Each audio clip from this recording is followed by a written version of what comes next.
대량 생산이라든가 실제적으로 그 키스를 현실화시키는 그러한 능력이 일본이 없다. 그런 부분을 보완하려고 대만의 DSMC를 일본 안에 유치하기도 했습니다. 그러한 공장 자체를 일본은 처음부터 만들 생각이 별로 없었던 거예요. 일본이 반도체로 세계의 키스를 지배할 수가 있다라고 생각한 미국은 상당히 일본에 불리한 조건, 조약을 맺게 한 거죠. 전체적으로 50조 원 정도를 반도체에 투입한다. 잃어버린 반도체의 위치를 다시 찾겠다. 이거 하지 않으면 일본은 세계의 모든 산업에서 완전히 대출 당할 가능성이 있다.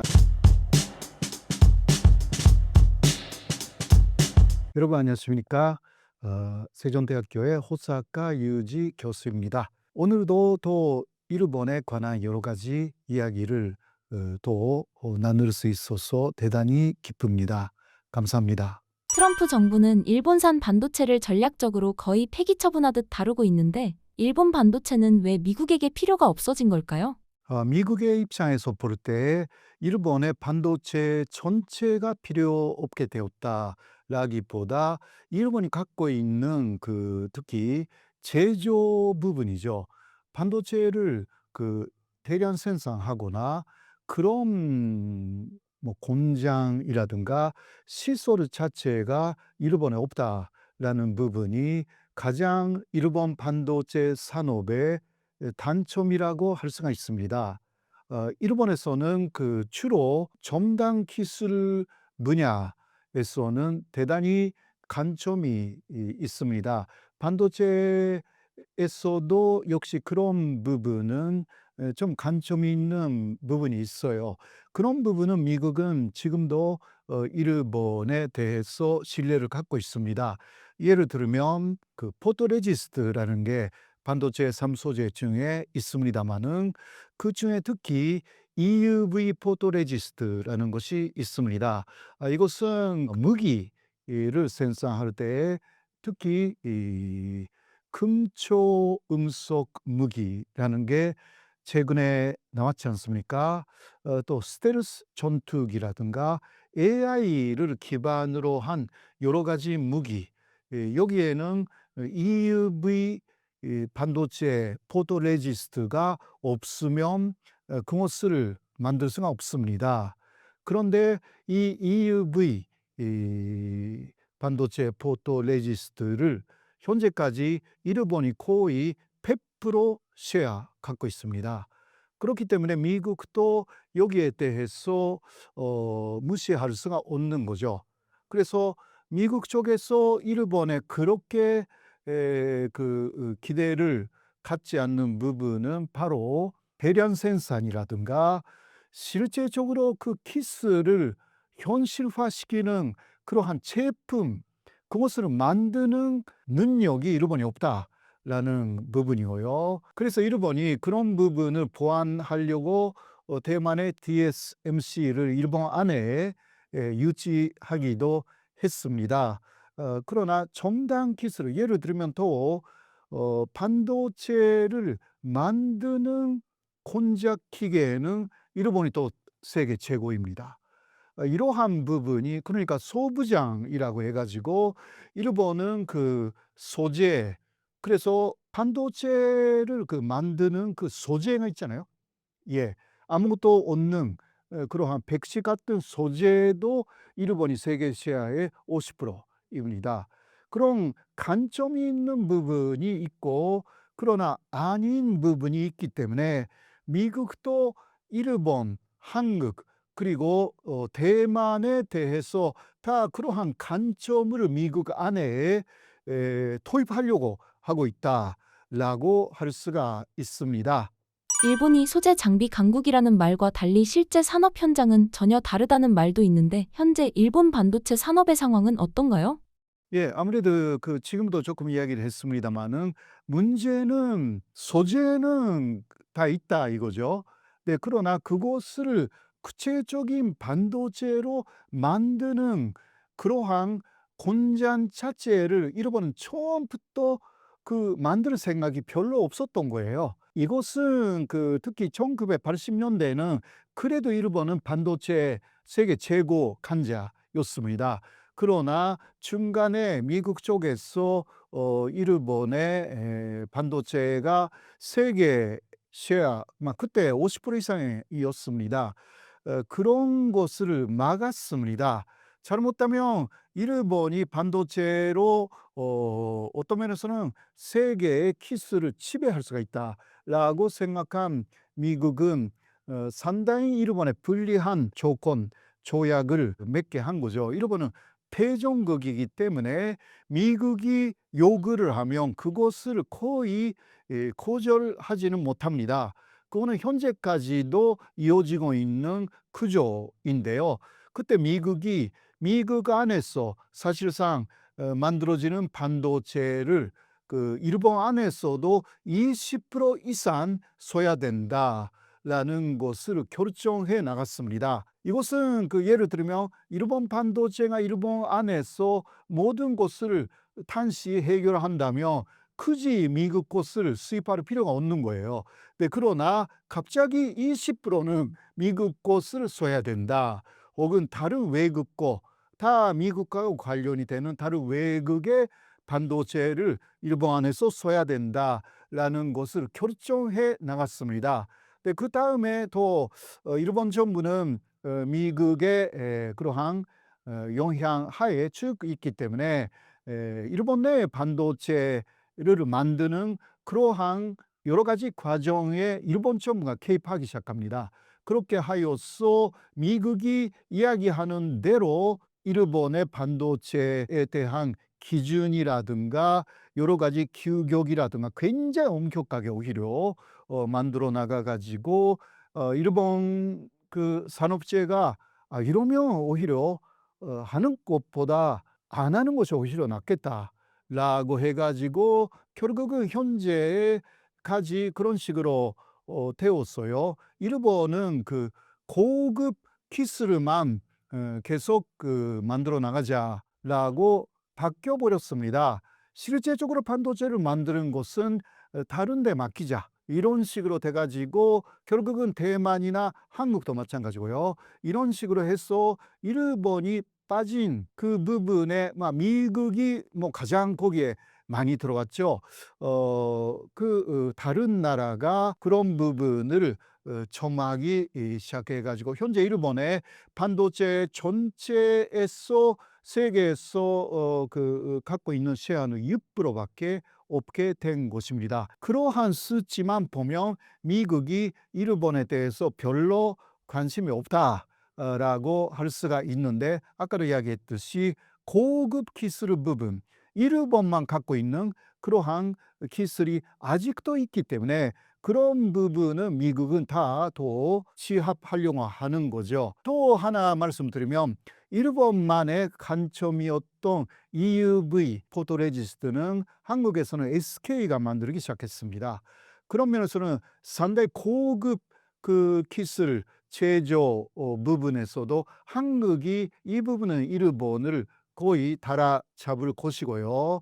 근데 중국이 이게 없어요. 중국이 이 EUV 포토레지스트를 중국 안에서 생산할 때까지는 적어도 5년은 걸릴 것이다. 이러한 이야기가 다 산식으로 현재 되어 있습니다.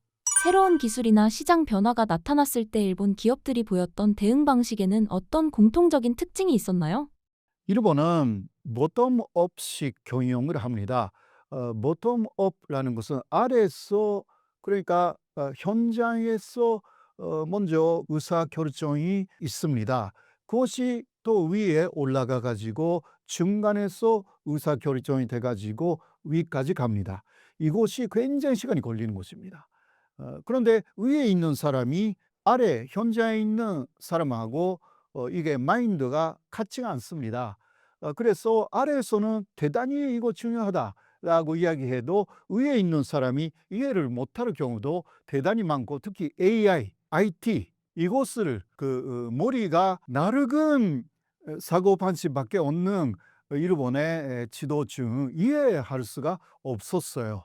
일본은 또 천신고용이 아직 많이 남아있는 나라 그리고 연공서열. 그러니까 나이 많은 사람이 위에 있는데 막 그거는 안정되어 있다라고 할 수가 있지만, 그러나 매일매일 바뀌는, 매일매일 발전이 되는 디지털화, 이거 이해를 못 해요. 그렇기 때문에 아래서 아무리 중요하다라고 해도 위에서 잘은 몰라. 지금까지 한 것을 그대로 하면 되는 거 아니냐라고 해서 결국은 뭐 판단을 잘 못했다, 혹은 빨리빨리 판단할 수가 없는 구조가 계속 지금까지 이어지고 있는 거죠.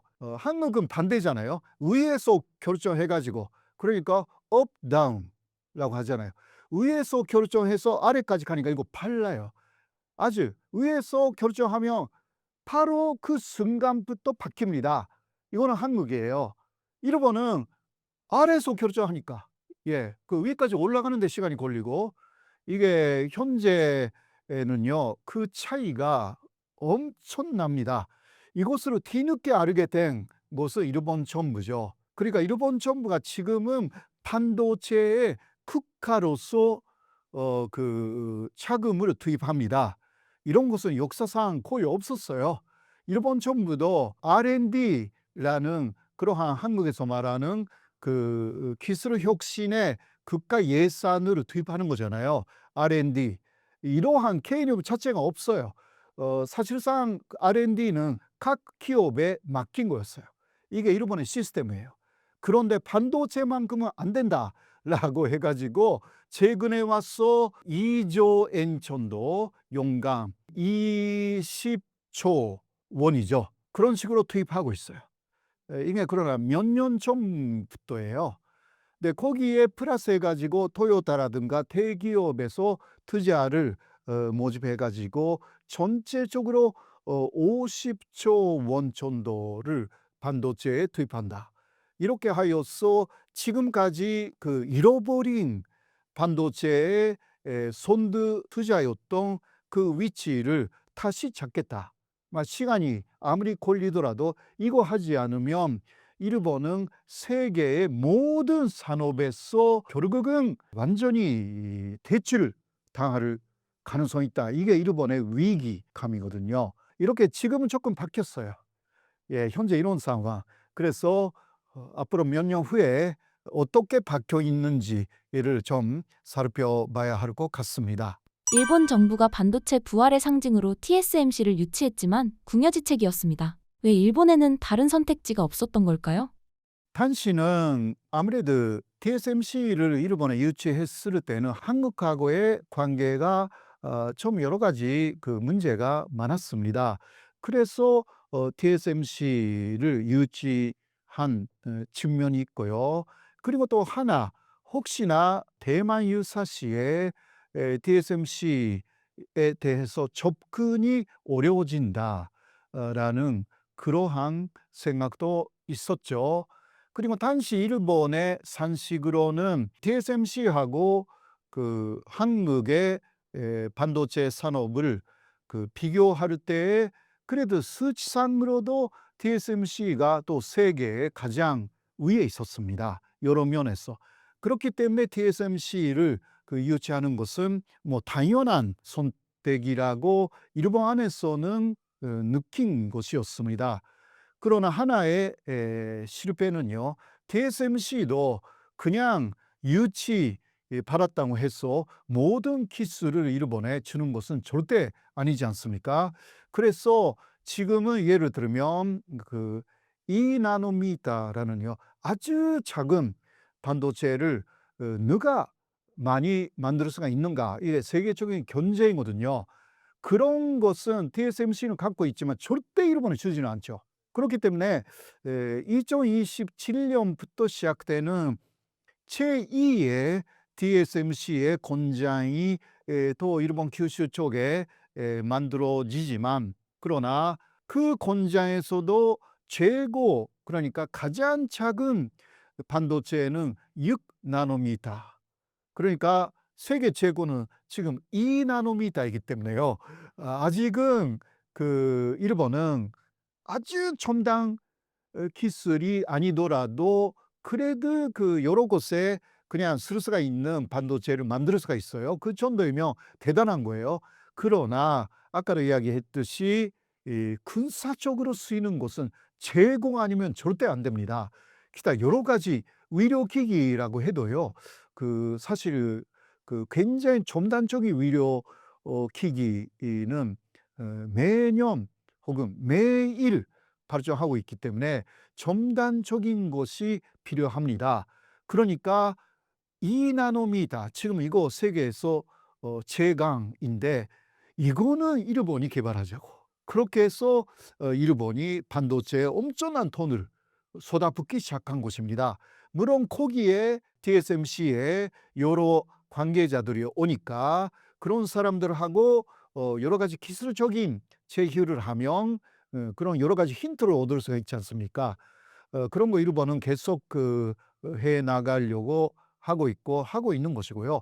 또 한국하고도 이러한 부분은 또 제휴하고 싶고 또 키스를 사실상 도입하고 싶은 것입니다. 일본이 다시 꺼내든 라피더스 프로젝트는 부활의 신호일까요? 아니면 일본 산업이 처한 절박함의 상징일까요? 예, 양쪽입니다. 그러니까 라피다스라는 것은 이것은 국가 산업입니다. 그래서 현재까지만 해도 반도체는 민간 사업체에 맡겼는데 국가가 나서서 일본이라는 정부가 나서서 반도체를 육성하지 않으면 안 되겠다라고 하여서 시작된 것이 라피다스 프로젝트이고요. 여러 가지 그 공장들을 다시 만들기 시작한 것입니다. 네, 그러니까 이것은 일본이 반도체 산업으로 너무 늦어졌다라는 위기감의 표시이기도 하고 이것을 성공하면 일본은 현재까지 늦어진 부분을 만회할 수가 있다라는 발전에 대한 기대 양쪽이 있는 것입니다. 그러나 절박감이 더 강하다고 그렇게 많이 이야기를 합니다. 혹시 이것으로 실패할 경우는 일본의 반도체 산업은 거의 그러니까 일부의 기술적인 부분만 빼고 세계적으로 따라가지 못하게 될 가능성이 있다라는 그런 이야기를 일본에서 사실 많이 하고 있는 것입니다. 중국 히토류 수출 제한이 장기화될 경우 일본은 전기차 반도체 방위 산업을 넘어 제조업과 경제 성장률에 어떤 타격을 입게 될까요? 예, 사실 2026년 1월 5일 정도에 중국이 일본에 대한 사실상의 히토류를 금수, 그러니까 수출을 하지 않겠다 이렇게 선언을 했습니다. 물론 표현은 조금 달랐거든요. 근민 양용 제품 혹은 기술 이것을 일본에 수출하지 않겠다.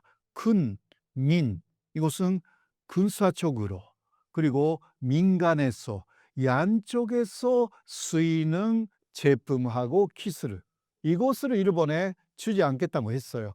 그러나 그 핵심은 이러한 군사적으로 또 민간에서 쓰이는 제품이나 기술 중에서 첨단적인 것은요.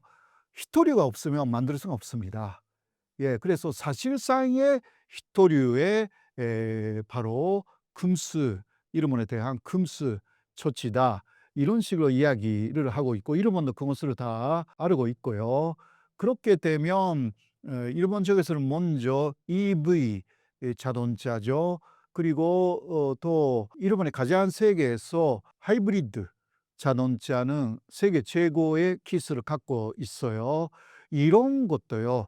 히토류가 없으면 이거 만들 수가 없습니다.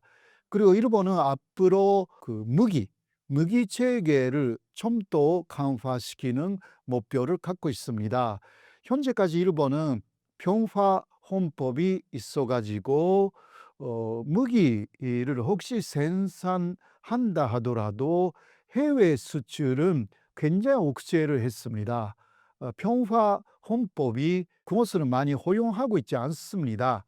그렇기 때문에 혹시 수출을 한다 하더라도 무기는 이거는 비살상 무기입니다. 살상 능력이 있으면 안 되는 거죠. 그런 것은 많이 좀 없잖아요. 이런 식으로 하며 일본의 그 방위 산업 자체가 성장 못한다라고 하여서 조금씩 그 완화시키고 있어요. 그런데 다카이치 정권이 들어서 가지고 이것을 또 엄청나게 풀어놓겠다고 또 이야기를 했어요. 네, 다카이치 정권의 목표는 사실상 일본을 다시 한번 존재할 수 있는 나라로 만드는 것입니다. 거기에 대해서는 그 무기 수출에 대한 여러 가지 규제를 먼저 좀 풀기 시작해야 되거든요. 더 풀어야 되거든요. 그리고 대만 유사시에는 무기를 주자. 그러니까 혹시 대만 유사시 이거는 다카이치가 말로 해버렸잖아요. 그 대만 유사시에는 일본 자위대가 대만을 도울 수도 있다는 식의 이야기를 2025년 12월 7일에 했기 때문에 중국이 화가 나서 엄청나게 지금 일본을 때리고 있는 것인데, 옛날부터 이야기해 왔어요. 일본은 혹시 대만 유사시 그것이 일어날 경우는 일본은 폴란드 역할을 할 것이다. 폴란드 역할은 뭐냐? 우크라이나에 무기를 수출한 나라입니다. 무기를, 그러니까 각 나라가 우크라이나에 직접 무기를 보낼 수가 없는 여러 가지 사정이 있었습니다. 한국도 마찬가지예요. 그러니까 분쟁 지역에 무기를 직접 수출하거나 그렇게 하면 이거는 또 상대하고 싸운다라는 이야기잖아요. 그렇기 때문에 그냥 간접적으로 특히 폴란드를 통해서 그냥 보냈어요. 그런 거 많이 했어요. 근데 대만 유사시에는 일본은 대만에서 그 바로 유럽의 폴란드 역할을 할 것이다 라는 것은 일본은 무기를 대만에 갖다 줄 것이다, 그 이야기거든요. 그 이야기를 옛날부터 했어요. 일본이 우크라이나 전쟁 시작됐을 때부터 했습니다. 그래서 그것을 본격화할 초짐을 보이고 있어요. 거기에는 첨단 무기 기술을 위해서는 특히 히토류는 필수적입니다. 그것도 아니까 중국이 절대 주지 않겠다 이렇게 지금 하고 있는 거거든요. 이게 어떻게 가르지? 진짜 여러 가지, 그러니까 우리가 볼 때 뭔가 히토류라고 하면 이거 그냥 그 어떤 여러 가지 제품에 들어가는 것이는 뭐 휴대폰에도 들어가고 그 정도로 생각하는데 아니에요. 핵심은 무기예요. 무기 체계. 이게 굉장히 최첨단 기술이 들어가는 것은 바로 무기 체계입니다. 그것이 엄청나게 발전이 되면 민간의 기술도 엄청나게 발전이 되는 거예요. 옛날부터 그랬습니다. 그러니까 이게 중국하고 일본의 대립이라는 것은 이런 부분에서 그 표면화 되어 있어 가지고요. 일본이 어떻게 하는지 또 중국도 어떻게 하는지 앞으로 계속 주목해야 합니다. 중일 갈등에 대한 일본 국민들의 반응은 어떤가요? 사실 그 일본 국민들은 이게 다카이치 일본 총리의 지지율에 나타나 있죠. 1월 12일에 JNN라는 데서 또 여론조사를 했는데요. 다카이치의 지지율이 78%예요. 더 올라갔어요. 2% 정도. 2%, 3% 올라갔습니다. 또 FNN라는 데서도 여론조사를 비슷하게 했는데 75%, 거의 70%를 넘어요. 그거는 일본 국민이 사실상 중국이 일본에 대해서 압박을 계속 가하는 것에 대해서 그냥 계속 해도 돼. 우리는 굴복하지 않겠다라는 것을 사실상 다카이치를 응원하면서 그걸 보여주고 있는 거예요. 그러니까 이것은 오히려 중국이 계산하지 않았던 부분이다. 그렇게 되면 조금 그 다카이치 정권에서 좀 발언을 수정하거나 취소하거나, 그러니까 중국의 요구는 발언을 취소해라 이거거든요. 몇 번이나 이야기했는데 다카이치 일본 총리는 초래하거나 취소하지 않겠다고 계속 이야기를 하니까, 그래서 계속 이거 때리는 거거든요. 압박을 가하는 거거든요. 그러니까 일본 사람들은요, 어떻게 됐냐? 먼저 시작은 다카이치가 대만 유사시 발언을 한 것이 시작이에요. 오히려 그것을 잊어버려 가지고 그 이후에 중국 쪽에서 뭐 몇 차례나 일본 쪽에 공개적으로 압력을 가했어요. 그러니까 '중국이 왜 이래?' 이렇게 돼 버렸어요. 그렇기 때문에 지금 뭐 중국의 관광객이 오지 않게 됐다라든가 이런 이야기가 있잖아요. 그 중국 정부가 공식적으로 "일본 쪽으로 가지 말아라. 일본 유학도 하지 말아라." 이렇게 했는데 그거는 일단 공공 기간에만 통하는 곳이래요. 그러니까 단체 관광객은 줄어들었어요. 그러나 개인 그러니까 중국 사람들이 개인적으로 일본에 가는 곳을 막지 못한대요.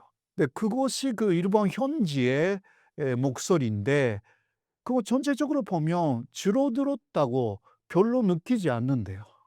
그냥 이것은 한국에서도 일본이 상당히 난조해질 것이다. 혹은 난조해 있을 것이다. 그렇게 보도가 나오는데 안 그렇다라는 이야기가 또 들려오니까 이게 좀 '일본에 가서 실질적으로 봐야 되겠구나.' 또 대만 사람들이 일본 사람들을 볼 때 대만 사람도 중국 사람도 거의 비슷하게 보이잖아요, 중국말을 하고. 대만 사람들이 오히려 더 열심히 간대요. 왜냐면 대만 안에서 중국하고 또 대립적인 그런 감정을 갖고 계시는 분들도 있으니까 일본 반응이 정말 기쁘다고 이야기를 해 가지고 대만 분들이 일본에 많이 가준대요. 이런 곳으로 일본 사람들은 물론 일부의 여러 가지 산업에서는 어렵다라는 거 있다 하더라도 전체적인 일본의 분위기는 아직은 괜찮다. 이런 거라고 그렇게 거의 많은 보도 그리고 현지의 반응이 그렇게 나타나 있습니다. 지난 태국 캄보디아 전쟁에서 일본의 자위대 파견으로 일본의 동남아 외교가 신뢰를 잃었다고 볼 수 있을까요? 사실 태국하고 캄보디아 국경 분쟁은 옛날부터 있었습니다. 1990 년대부터 쭉 있어 가지고요. 거기에 일본이 유엔 지원군 PKO 활동이라는 게 있습니다. 그것 때문에 유엔의 의뢰로 캄보디아를 지원하기 위해서 들어간 곳입니다. 태국을 지원하는 나라는 또 따로 있고 그러니까 이게 일본의 의사로 캄보디아에 들어갔다라기보다 유엔의 PKO 그러니까 이것은 평화유지군이라고 합니다. 평화를 유지하기 위한 활동으로 일본 자위대가 들어간 것이고 그러니까 싸우기 위해서 들어가는 것이 아니라 평화유지니까 분쟁이 일어나지 않도록 여러 면에서 도와주는 것입니다. 혹은 분쟁으로 예를 들면 다리가 완전히 붕괴되었다라고 하면 다리를 더 고쳐 주거나 이런 거 하기 위한 사실 공전부대라고 할 수가 있죠. 예, 그런 것이 많이 갔어요. 그런데 태국하고 캄보디아의 분쟁이라는 것은 쭉 있어요. 국경에도 대단히 유명한 사원이 있어 가지고요. 그 사원이 양쪽에서 "우리 것이다. 우리 영토에 있는 사원이다."라고 해서 거기가 대단한 분쟁 지역이 되어 있어요. 해결도 전혀 되지 않았습니다. 그래서 2025 년에도 또 충돌이 있었습니다. 그때도 캄보디아의 일본 쪽에서 PKO 활동의 일환으로 자위대가 다시 투입됐거든요. 네, 그거는 그러나 역사적으로 쭉 해왔던 평화 유지 활동이기 때문에 물론 태국 쪽에서 보면 반발이 있었다고 할 수가 있습니다. 그러나 이게 동남아 전체에서는 쭉 봐왔기 때문에 이것만으로 동남아에서 일본 자위대라든가 일본에 대한 신뢰가 많이 떨어졌다라든가 그런 것은 아직 확인이 되어 있지는 않습니다. 이런 부분은 일본도 민감하기 때문에 왜냐하면 동남아하고는 '그 일본의 그 일본은 동남아를 엄청나게 사실은 2차 세계 대전 때는 그 침략한 그러한 과거가 있기 때문에 그 이후에는 경제적으로 엄청나게 많이 그 지원을 했거든요. 근데 이러한 관계를 일본은 계속 유지하고 싶습니다. 그렇기 때문에 동남아 전체가 일본의 반감을 가질 수 있는 방향으로는 절대 가려고 하지 않습니다. 현재는 그러한 상황. 물론 태국의 반발은 있었다고 할 수가 있습니다. 다카이치 사나의 총리 체제의 강경 보수 미국 의존 노선은 일본의 영향력을 키울까요? 일본의 고립을 부를까요? 사실 미국이 어떻게 되느냐라는 부분이 하나의 큰 변수라고 할 수가 있죠. 사실 현재까지 일본은 미국을 의지해서 왔습니다. 모든 큰 사력은 일본은 갖지 않는 대신 미국의 핵 우상 하에 일본이 들어감으로 인해서 일본은 그냥 경제 대국으로 만족하자. 군사 대국이나 정치 대국이 아닌 그냥 경제 대국. 그렇게 하여서 일본은 특히 2000년대 초전도까지는 경제 대국이 되는 길만 계속 걸어왔습니다. 네, 그러나 2000년대 초전도부터 일본 안에서도 아베 신조가 1차 내각을 만들고 또 2차 내각은 2012년 말부터 아베 신조 내각이 들어섰잖아요. 그때쯤부터 논의가 된 것은 미국이 혹시 쇠퇴해 가고 다시 한번 미국만을 생각하는 그런 식으로 옛날에 몰로주의, 요새 계속 말하잖아요. 다른 나라에 간섭하지 않는 그러한 미국 고립주의라고도 이야기를 하지만 원래 몰로주의는 고립주의는 아니지만 그러나 대충 맞는 이야기죠. 그렇게 되면 일본은 어떻게 되느냐라는 논의가 사실 시작되었습니다. 그 경우는 일본이 군사력을 가져야 되고 미국 없이도 움직일 수 있는 나라가 되어야 한다라는 상황에서 2015년 안보법제라는 것을 아베 신조가 만듭니다. 이거는 동맹국이 군사적으로 공격할 때 일본이 그 동맹국을 도울 수 있는 그러한 전쟁이 시작되면 동맹국이나 혹은 동맹국이 아니더라도 아주 일본하고 친한 관계에 있는 나라이면 그리고 또 그것이 일본의 국가 존립 위기 상황이다라고 판단될 때 그 전쟁에 뛰어들어간다. 이것을 만들었어요. 이거 그때 엄청난 반대가 많았어요. 이거 병화 헌법을 갖고 있는 나라가 그것을 왜 할 수가 있냐고. 그래도 아베 신조니까 다 해버렸죠. 헌법학자 중에서 그냥 그것을 용인하는 사람만 고문으로 다 영입해가지고 다 만들어버렸어. 그런데 200명 넘는 일본의 헌법학자들이 다 반대를 합니다. 거의 1명, 2명밖에 찬성을 하지 않았던 그런 사람들을 그냥 고문으로 영입해가지고 국회에서 그때 다수였기 때문에 자민당이 이게 다수의 폭력으로 통과시켜버렸어. 근데 그것을 다카이치가 저번에 그러니까 국가 존립 위기 사태가 된다. 이건 안보 법제에 있는 말이고 그것이 대만 유사시가 그렇다라는 이야기거든요. 그런데 일본하고 대단히 친한 나라가 위기 상황이 될 때 이런 이야기인데 대만이 일본하고 친하지 않으냐? 그러면 그냥 나라냐? 대만이 이 문제가 있는데 나라라고 인정하느냐 마느냐는 이게 국제적으로 또 다르거든요. 대만을 나라로 인정하고 있는 게 12개 국가가 있어요. 그러니까 대만을 일본이 나라로 인정하면 이게 아무것도 아니에요. 근데 다카이치 정권은 그런 거 충분히 할 수가 있는 그러한 정권입니다. 그러니까 이제 트럼프 다음에 지금 트럼프는 이제 소반구만 관심을 갖겠다. 사실상 몰로주의로 들어가기 시작했습니다. 그래서 일본은 그 다음으로 다음으로 이제 준비하기 시작했다. 금방 될 수 있는 것은 아니지만 그러한 내용이 곳곳에서 볼 수가 있어요. 그래서 우리로서는 경계를 해야 되는 부분들이 있죠. 일본은 아직 그 2차 세계대전에 대한 완전한 반성 없이 다시 한번 군사대국을 된다고 하면 이거는 문제가 되는 부분이라서요. 이거는 주시해야 되는 부분입니다. 한일 정상회담에서 공동기자회견은 있었지만 공동성명문은 없었습니다. 이것이 시사하는 바는 무엇일까요? 예, 사실 이번에 그 한일 정상회담은 양쪽 그 정상끼리 굉장히 그 화기애애하게 아주 좋은 교류를 했다.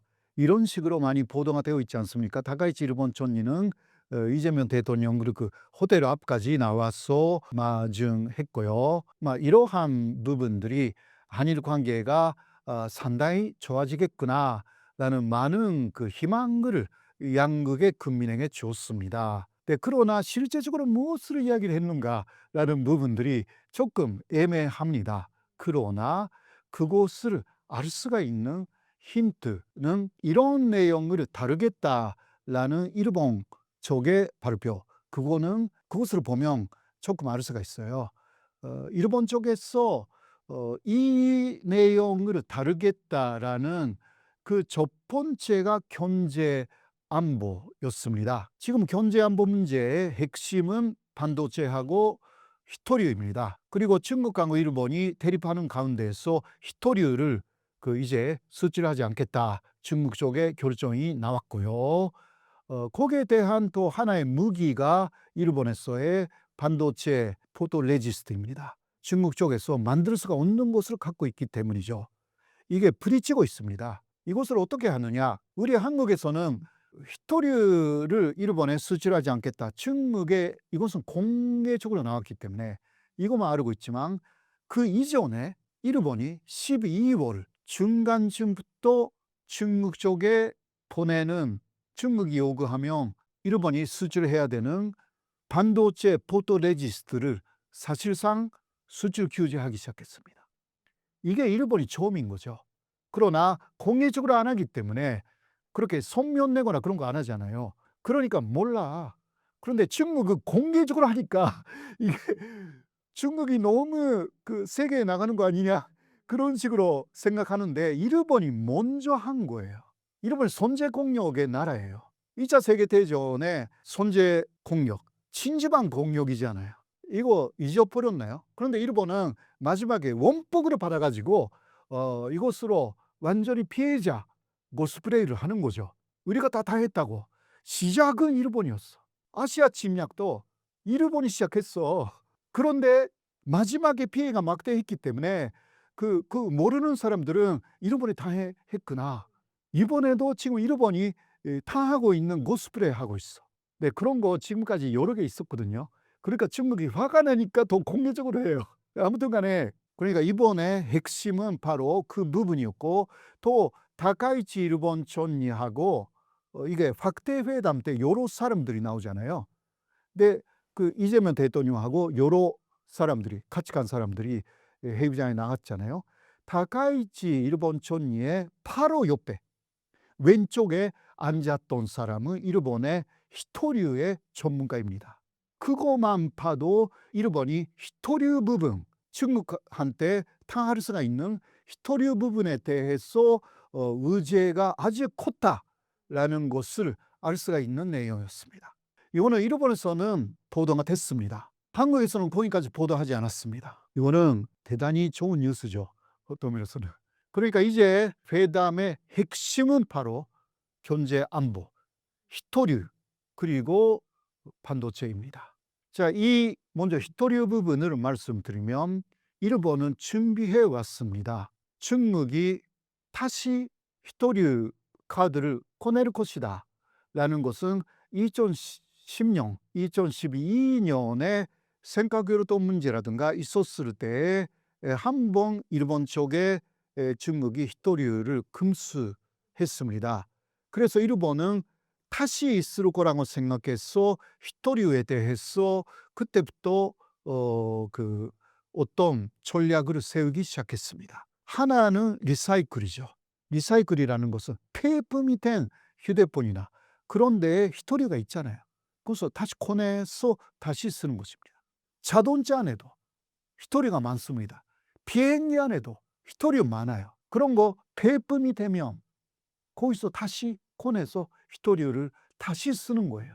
이 리사이클을 시작하기 해가지고요. 어느 정도 재고라고 할까? 그거 있어요, 히토리에. 그러나 그거만으로는 장기화될 때에 버틸 수가 없잖아요. 그래서 일본은 그것도 생각해가지고요. 2013년부터 본격적으로 일본 주변에 있는 사실 일본 연도 안에 있는 히토류 어디에 있는가를 찾았습니다. 그렇게 해서 하나 대단히 대량으로 매장되어 있다라는 것을 알아낸 것은 일본 요르도가 이렇게 있잖아요. 여러분들 볼 때 그 일본 요르도의 태평양 쪽에 그 동남아 쪽에 1800km 정도 떨어진 데 미나미 도리섬이라고 있어요. 이게 일본 연도예요. 이게 그러니까 강한 거죠. 일본 연도이기 때문에 그 주변에 해저에 히토리가 많습니다. 이것을 쓸 수가 있는 히토류인지를 2013년부터 조사선을 매년 보내면서 체크를 하고 그냥 조사용으로 그렇게 해서 꺼내서 실험하고 이거 실용적으로 제품화 시킬 수가 있는지 그거 해왔어요. 그러니까 그게 매년 했기 때문에 이제 10년 이상 됐습니다. 그런데 중국 쪽에서 히토류 카드를 꺼냈기 때문에 일본이 바로 1월 말에 그 미나미 도리섬에 본격적으로 조사선을 보내고 그거 다 결정됐습니다. 그렇게 하여서 6,000m 아래에 있는 그 해저의 바위, 덩어리가 있잖아요. 이게 히토류의 늪이라고 합니다. 사실 늪이니까 흙이어야 하는데 사실은 바위래요. 그것을 계속 그래 6,000m까지 어떤 찬치를 계속 쭉 떨어뜨리는 거예요. 그렇게 해서 그것을 파괴해 가지고 끌어올립니다. 이것을 할 수가 있는 나라는 사실상 일본밖에 없어요. 근데 이 내용을 트럼프하고 이미 합의했습니다. 그러니까 미국이 일본을 버렸다라든가 그런 이야기가 나온다라는 것은 말이 안 되는 이야기고요. 물밑에서는 일본하고 미국은 중국을 이기기 위해서 히토류 부분에서 연계하고 있는 것입니다. 이런 뉴스는 일본에서는 가끔 나와요. 한국은 거의 나오지 않습니다. 그래서 일본은 이제 본격적으로 그 히토류를 제거를 해가지고 제품화에 들어간다는 거죠.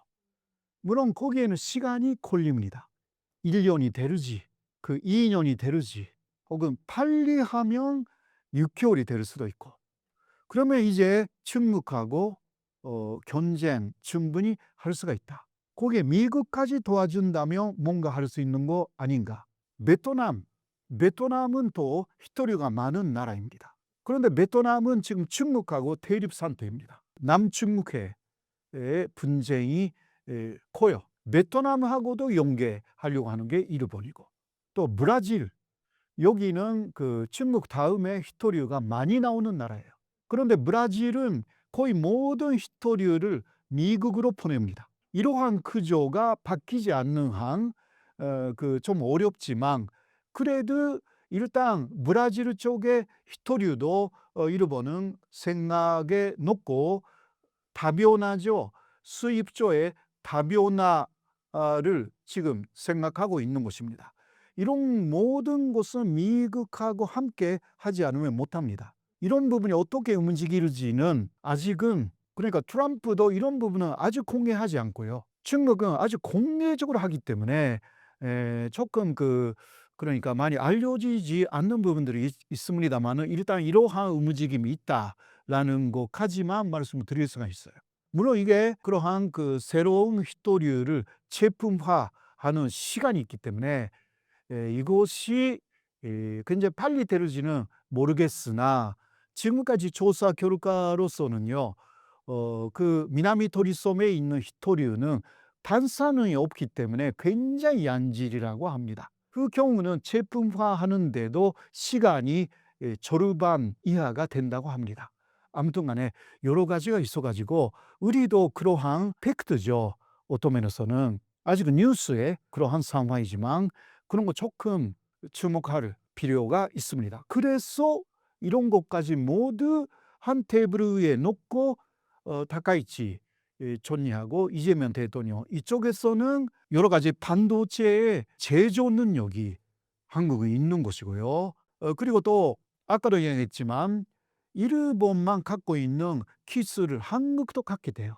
EUV 포토레지스트. SK가 국산화할 것으로 보입니다. 뭐 이제 시작했으니까요.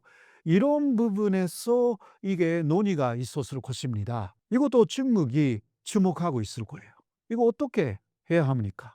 중국하고도 이게 사이좋게 가야 되니까 그래서 이재명 대통령은 이렇게 이야기했잖아요. 한중일의 경화가 필요하다. 다카이치는 한미일만 이야기를 했어. 그런데 이재명 대통령 한중일, 한일, 한미일 다 이야기를 하면서 사이좋게 지냅시다. 이렇게 이야기를 했는데요. 우리는 주목해야 합니다. 핵심은 히토류하고 반도체입니다. 최근 2026년 글로벌 자산시장에 빨간불이라는 표현이 나오고 있는데 이런 말들이 의미하는 변화의 본질은 무엇일까요? 먼저 하나는 역시 세계적인 규모에서 경제적인 위기가 올 것이다 라는 내용이 포함되어 있고요. 그리고 그 경제적인 위기는 2007년, 8년에 있었던 리만 쇼크 그 이상의 위기가 될 것이다 라는 두 가지 내용이라고 할 수가 있습니다. 그거는 뭐 아시다시피 세계 경제 블록화 입니다. 포호 무역 제재가 다시 강화되고 있고요. 이것은 자유무역에 반대하는 움직임은 사실상 트럼프가 본격적으로 시작했습니다. 그렇게 하여서 미국 진영하고 또 중국 진영 혹은 다른 글로벌 사우스라든가 또 러시아 중심의 그러한 나라들 이게 블록화라고 합니다. 세계가 경제적으로 굉장히 자유롭게 FDI 제재가 많이 잘 돼가지고 경제로서는 뭐 하나의 세계로서의 교류를 쭉 해왔습니다. 사실상 그것이 깨지는 것입니다. 깨져가지고 그 다음 세계가 어떻게 되느냐라는 것이 굉장히 불안하고 위기 그리고 2차 세계대전 이전이 바로 비슷한 블록화 된 곳입니다. 그러니까 이곳은 세계대전의 진조다라고 보는 사람들도 꽤 있는 곳입니다. 그러니까 예를 들면 미국 안에서만 미국이 일단 관리하는 안에서만 모든 것을 조달할 수가 있다. 그러면 다른 세계가 필요 없습니다. 그러면 다른 세계하고 전쟁이 일어나도 이거 전쟁 감행할 수가 있다. 모든 걸 조달할 수가 있으니까. 다른 데도 마찬가지예요. 중국은 중국으로 중심으로 하는 그러한 세계에서 모든 것이 조달이 된다. 그러면 미국하고 전쟁이 일어나도 이거는 우리는 먹고 살 수가 있다. 다른 나라도 마찬가지예요. 이게 대단히 무서운 세계가 되는 것입니다. 그렇게 되면 한 번 잘못하면 세계대전이 되는 거죠. 그러니까 2차 세계대전 직전의 단계하고 비슷하다라는 말이 나오는 것이고요. 이게 위기의 본질은 바로 경제적인 불안감뿐만이 아니라 세계대전, 그러니까 제3차 세계대전에 대한 현실적인 진행, 그런 것이 역사를 보면 이 역사가 옳았다라고 할 수는 없잖아요. 다시 한번 그 역사가 되풀이 된다고 할 수는 없지만 그래도 과거에는 되풀이 됐어요. 그러니까 사람들이 굉장히 불안감을 느끼는 곳입니다. 일본 중앙은행이 수십 년간 유지해온 초저금리 기조를 바꾸려는 이유는 무엇인가요? 일본이 사실상 몇 년간은 제로 금리라고 해가지고 금리가 없다 혹은 그 중앙은행에서는 마이너스 금리도 있었습니다. 자, 마이너스 금리가 뭐냐고 하면 시중은행은 기본적으로 그 예금을 일본 중앙은행에게 예금을 넣었어요. 거기서 시중은행이 또 얻는 그 이자가 있었어요. 중앙은행에 넣으면, 그러니까 보통 우리가 은행에 예금으로 넣으면 은행이 이자를 주잖아요. 똑같이 시중은행이 중앙은행에 그 차금을 놓으면 또 이자를 받게 되어 있었어요. 예, 그런데 그것을 마이너스로 했어요.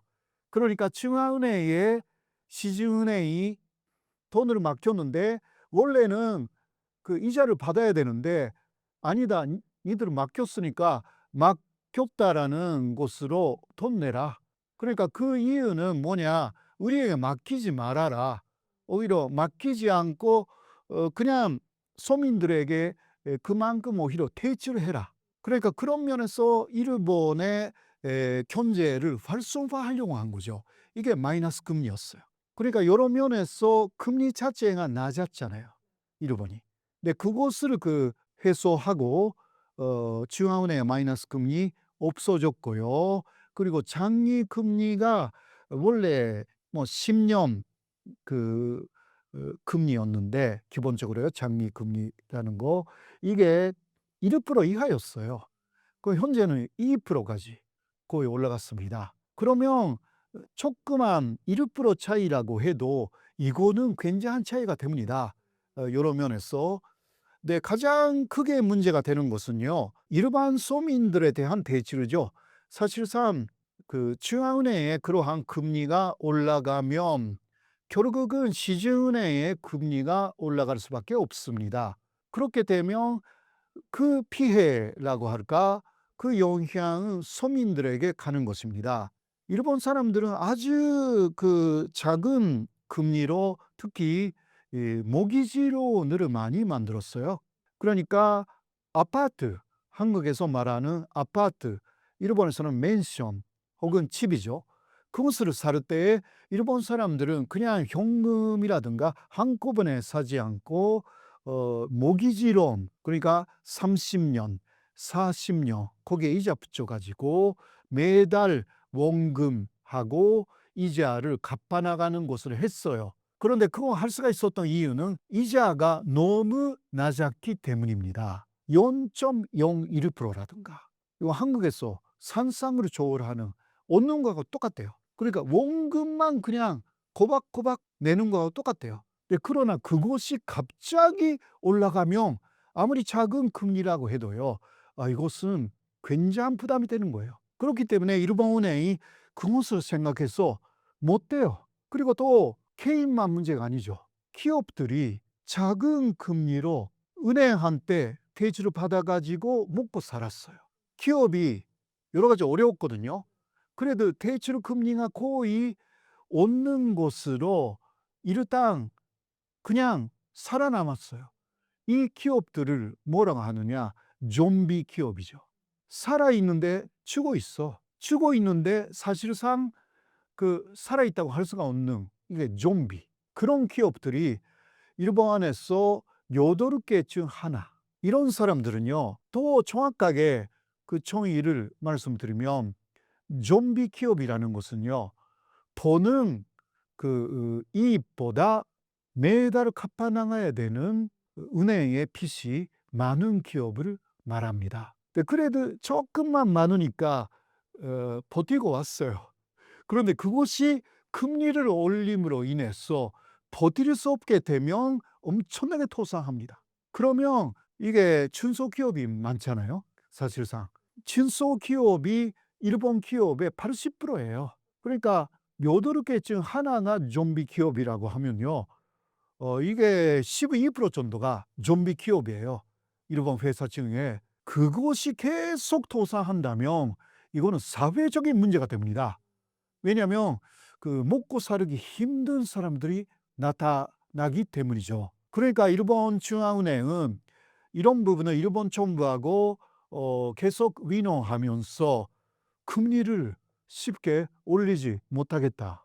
물론 그 일본 중앙은행의 입장으로서는 금리를 올리지 않으면 미국하고의 금리 차이도 있고 계속 엔조로 가가지고 일본의 국제적인 그러한 값이 계속 떨어진다. 그리고 빚이 계속 늘어난다. 라는 것이 있었기 때문에 올리고 싶은데 올리지 못해요. 사회적인 불안이 굉장히 커질 우려가 있기 때문에 그래서 다카이치 촌리도 촌리가 되기 이전에는 금리 절대 올리지 않겠습니다. 오히려 이렇게 이야기를 한 거예요. 그러나 일본 그 중앙은행은 금리를 올리고 싶었죠. 그래도 역시 다카이치가 돼가지고 오히려 일본 국민들은 오히려 안심하고 있는 거예요. 그래서 인기가 더 높다라는 이유도 있거든요. 우리 어려운데 더 이상 금리가 올라가면 어떡해요? 그런 거잖아요. 그러나 일본의 경제 미래를 생각하면 이게 일본이 경제적으로 침몰할 가능성이 있어요. 이게 돈을 계속 일본이 빌리고 있는 거예요. 이거는 국채를 발행한다는 거잖아요. 국채의 이자예요.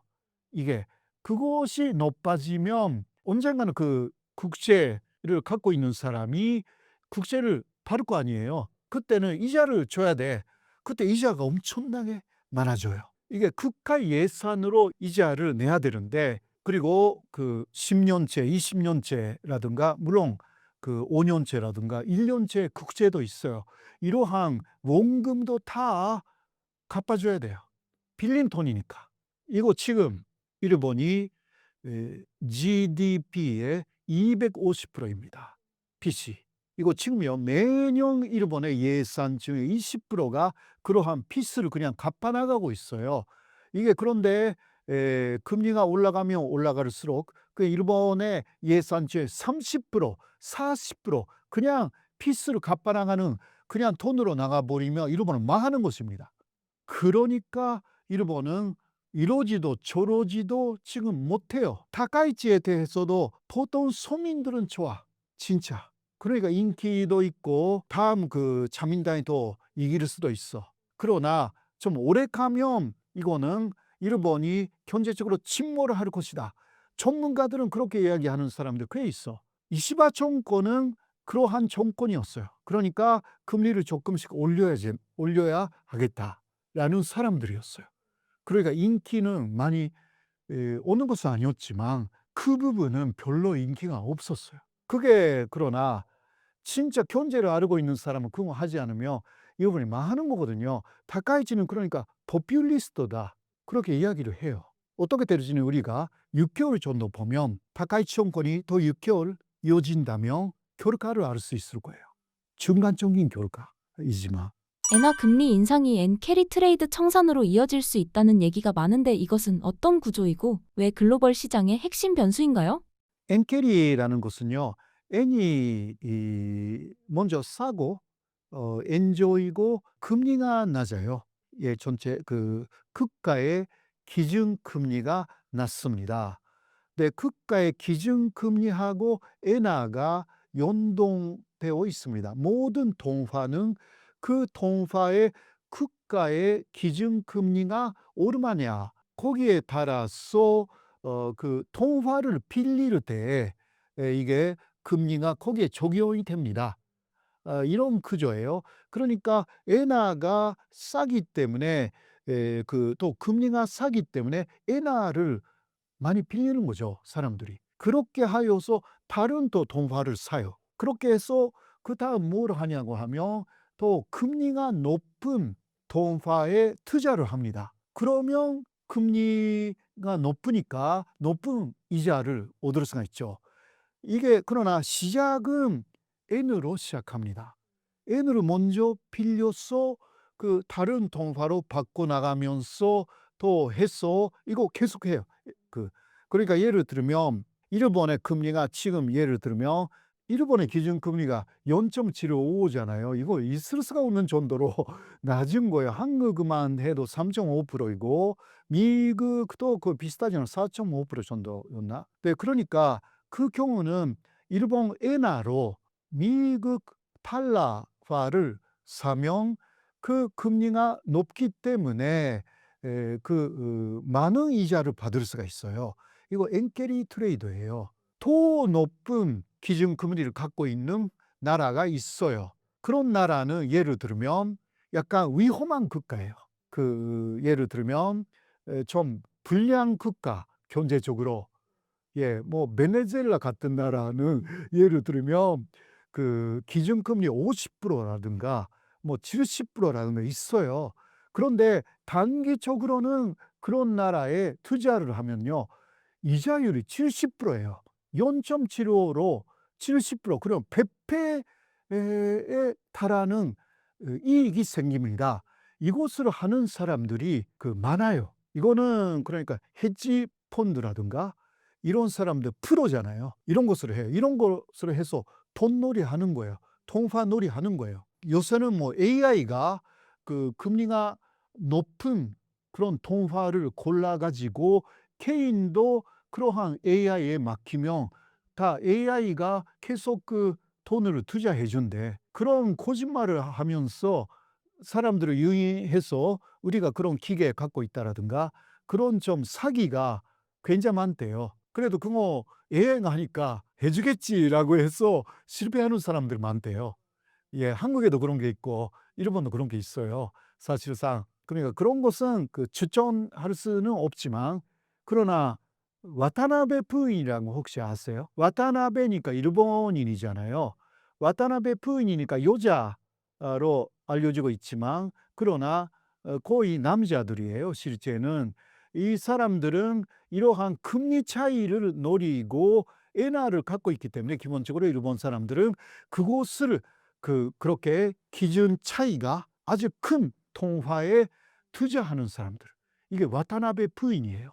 그런데 요새 와타나베 부인이 많이 줄어들었대요. 왜냐하면 엔화가 또 금리가 높아지면 이게 아무리 금리 차이가 많다고 해도 여러 가지 리스크가 생기기 시작한다고 합니다. 그러니까 조금 안전적인 통화, 예를 들면 미국 통화라든가 거기에 투자하려고 해도 일본 엔화의 금리가 높아지고 미국 통화는 또 낮아지려고 그렇게 하고 있잖아요. 그러면 이게 포리가 없어집니다. 그러니까 이제 엔캐리 트레이드를 그만두는 데가 많아지고 있다고 합니다. 그래서 그럴 경우는 엔화를 그냥 팔아버리는 거죠. 갖고 있는 엔화보다 그냥 달러를 그냥 갖고 있는 게 낫다라든가 그런 식으로 조금 투자 방식이 바뀝니다. 그래서 엔캐리 트레이드가 이제 존식이 된다라는 이야기가 있어가지고, 그래서 또 엔화를 바르기 때문에 엔조가 된다라는 이야기가 되어 있어가지고, 또 세계적인 통화의 흐름을 교란시킬 변수로 이게 엔캐리 트레이드의 끝라는 것이 이야기가 되어 있습니다. 만약 엔캐리 자금이 본격적으로 청산되는 국면이 온다면 한국 금융시장과 실물 경제에는 어떤 충격이 전개될 가능성이 있을까요?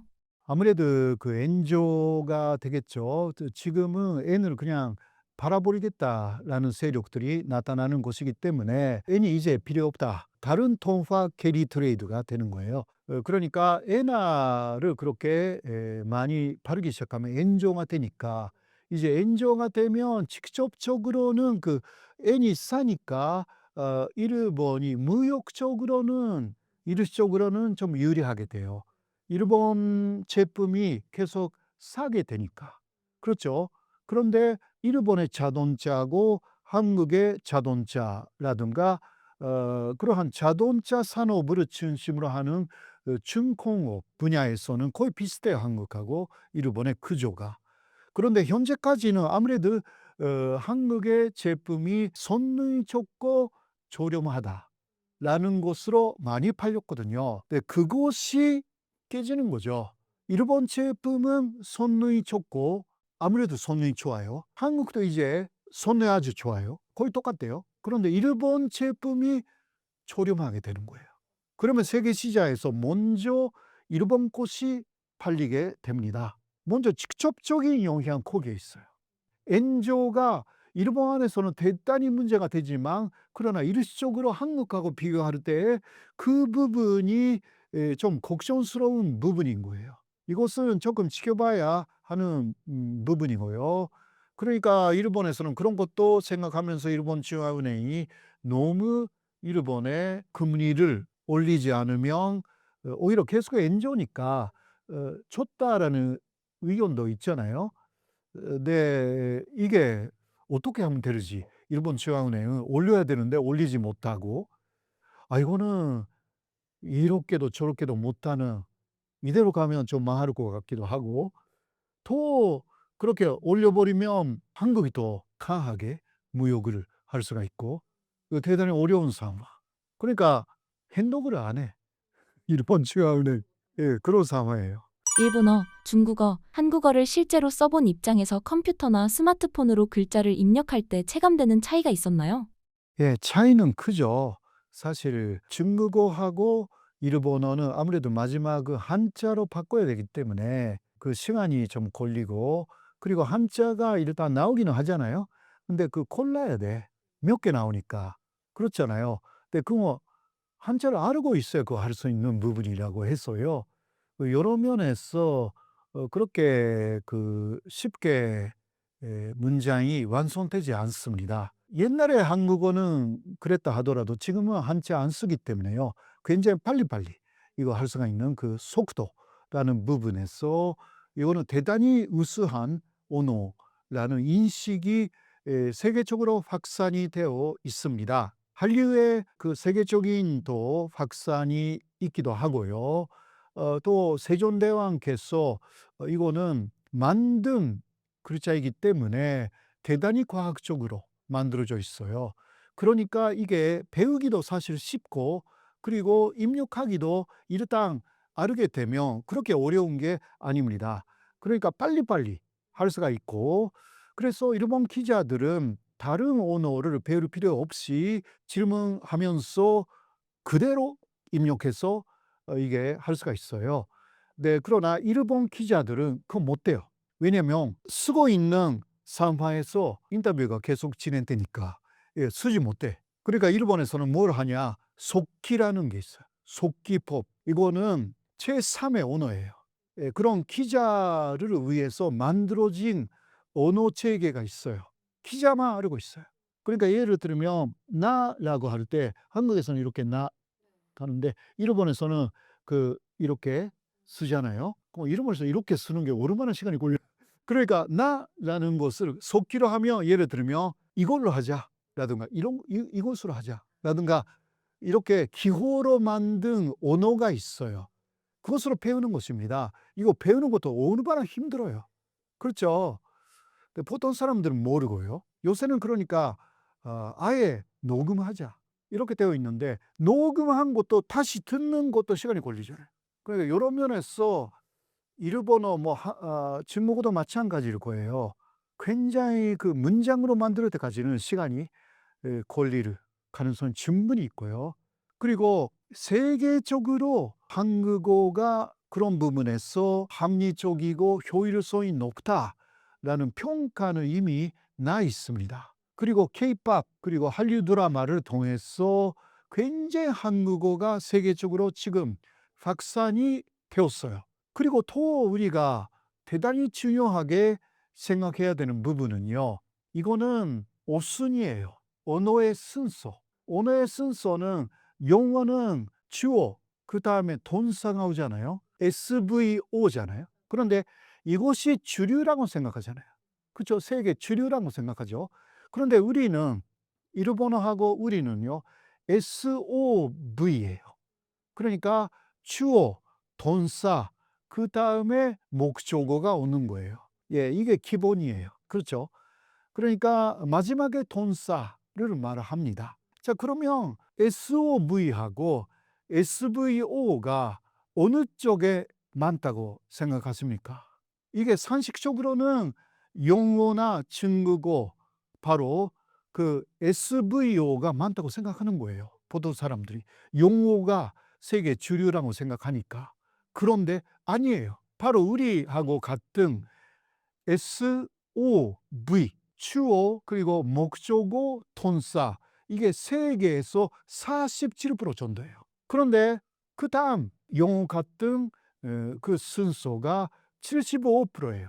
2% 차이라고 해도 이거는 우리 같은 오순이 세계 주류예요.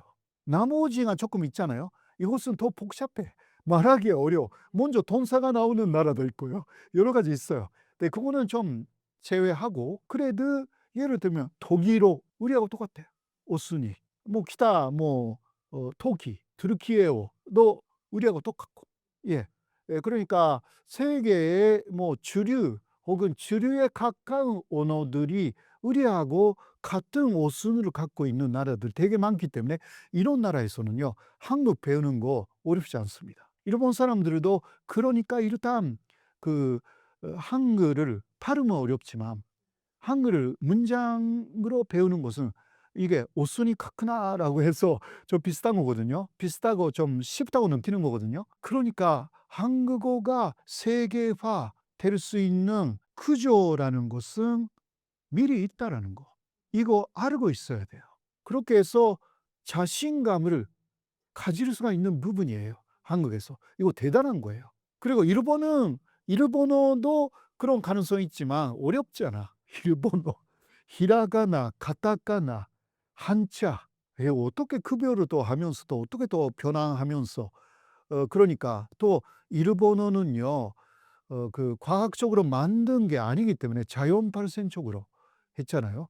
그리고 통일 국가, 중앙 집권제 국가가 된 것은 메이지 유신 1868년부터였어요. 그 이후에 일본 내 언어도 통일 체제가 만들어진 것이고, 그 이전까지는요, 그냥 그 지방에서 쭉 대대 수요진 다 방언이에요. 방언 체제가 그대로 쭉 있었던 것을 이제 메이지 유신이 돼 가지고 중앙에서 표준어 만들자 이렇게 된 거거든요. 그러니까 지금 일본어는요, 표준어 플러스 표준어 속에서 들어가 있지만 옛날에부터 있는 말들이 있는 거예요. 그러니까 이러한 이중, 삼중의 구조가 되어 있기 때문에 어려워요. 그런데 한국어는 중앙 집권이 1392년 조선시대부터입니다. 그러니까 그때부터 언어 정책도 사실상 있었던 것입니다. 과거 제도가 있었기 때문에 이거는 언어를 하나로 하지 않으면 과거로 어떻게 시험으로 봅니까? 그러니까 그런 면에서는 한국어는 굉장히 잘 되어 있는 거예요. 그런 면에서요. 사람들이 배우기에. 일본말은 어려워. 그러니까 일본말은 들어갈 때는 쉬운데 가면 갈수록 어렵다는 게 이런 부분입니다. 바로 그런 면에서 한국어의 세계화의 가능성, 이게 충분히 있는 것입니다. 일본 내부에서 한국 문화와 한국어 인식에 대한 눈에 띄는 변화나 인상 깊은 장면이 있다면 소개해 주실 수 있을까요?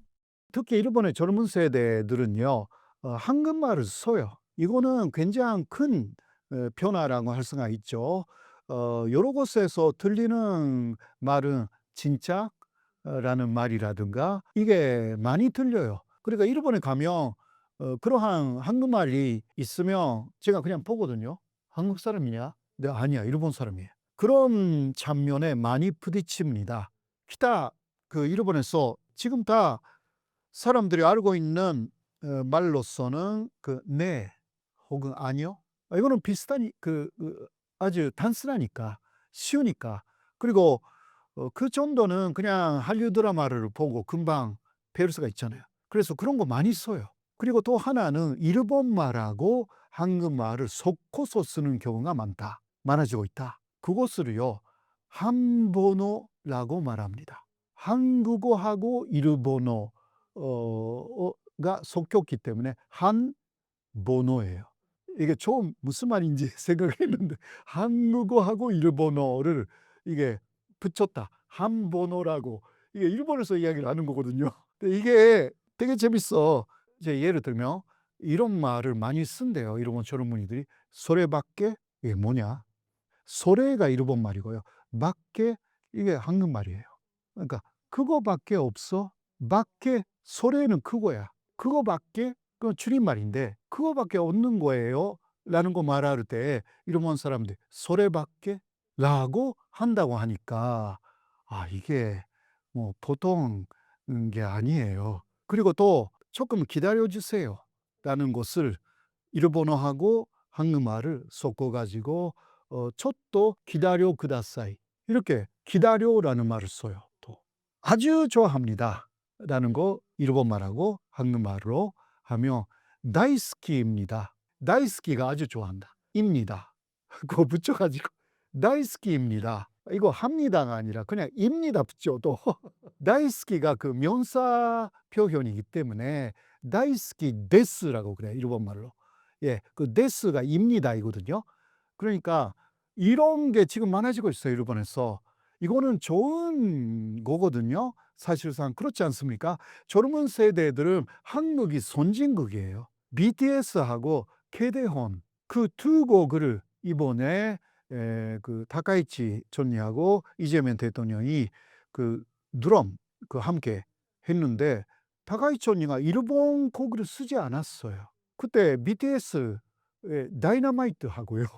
그 케데혼의 주제가 그것을 또 했다고 하니까 얼마나 그 일본 촌리도 케이팝이라든가 이런 것을 좋아할까라는 것을 그리고 그거는 뭐 이재명 대통령을 대접하는 차원에서 그래도 그거는 이례적이에요. 그렇다고 말할 수가 있잖아요. 그러니까 일본 안에서 케이팝이나 한류의 그 영향력은 특히 젊은 세대에 많이 들어가 있다라고 할 수가 있습니다. 구독자분들께 한마디 해주신다면요? 예, 여러분 오늘도 이렇게 신사임당에 더 불러주셔서 제가 일본에 관한 여러 가지 이야기를 여러분들에게 해 드릴 수가 있어서 대단히 기뻤습니다. 다음도 이러한 기회가 있으면 좋겠습니다. 감사합니다.